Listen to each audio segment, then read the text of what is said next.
Hi everyone, I'm Cody W3AMG with BridgeCom Systems, and today I'm going to show you how to view and delete the call logs on your AnyTone DMR radio.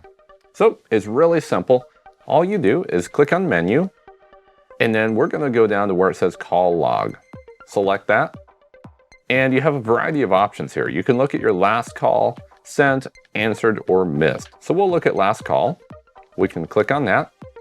And you have the option to last call list. That'll show you all of them. Or if you wanted to just clear it, you can delete them all right here. So we're going to look at one.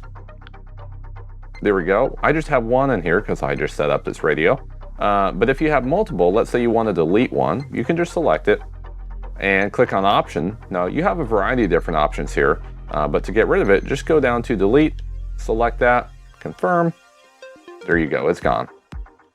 Now, if we go down to, let's say, missed, for example, we can see we have some missed calls in there.